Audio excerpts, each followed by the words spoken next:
Richard Southern is here for our interesting stories chat, and we begin with a story that we covered last night on City News. The Toronto District School Board is looking into a partial phone ban. This idea has your ears ringing, Richard. And you know what? I don't like it, Erica. Don't like it, okay. You know, the research, the motion that the TDSB cited said that cell phones are not beneficial to learning and may, quote, create a significant harm to children and teens in the classroom. Right. Here's my thinking. Cell phones aren't going away. No. You know, you go in the workplace, and certainly you have them on you all the time. I'm reading my script off of one right now. Right. I say the teacher should incorporate this into the learning.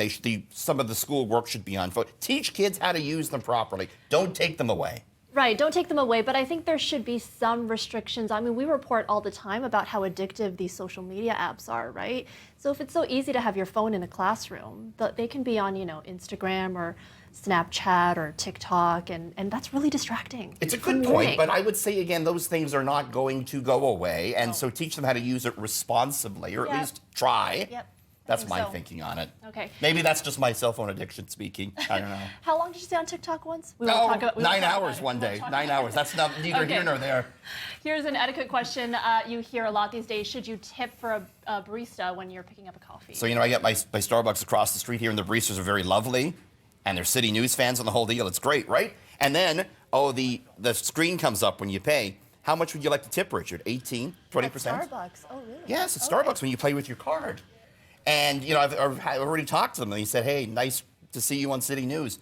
I got to push the no tip button now. It's very awkward, Erica. That would be awkward. Yeah. And it is creating, they say, you know, this awkward divide between baristas and customers.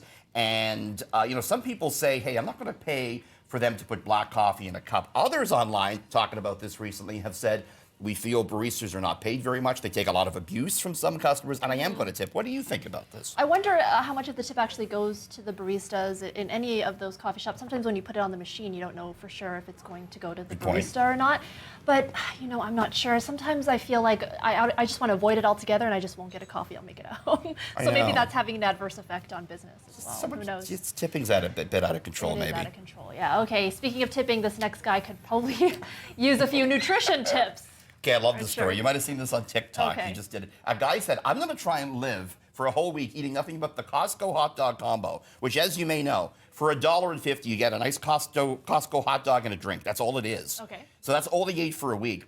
He ate a total of 29 hot dogs, which averaged to about 4 a day. He spent a total of $43.50 for the week. That was all he spent. Less than the average millennial, which spends $164 on food for a week. He admitted he never got sick, despite his bowel movements, he said, quote, resembling Willy Wonka's chocolate river. Oh, no. Sorry to... That's his words. Oh, geez. Not mine. He lost, though, get this. He lost 2.4 pounds. Yeah, when I mean, you're describing your bowel movements as such, perhaps you're losing a lot of weight. Chocolate river aside, he saved money and he lost weight. Maybe I'm going to go on the Costco hot dog diet, Erica, because they are delicious. Don't tell me about it, okay? If you go on it, I don't want to know anything about it. I'll be joining you via satellite now next time instead of in person. All right, on that note, we'll see you tomorrow, Richard. See you tomorrow.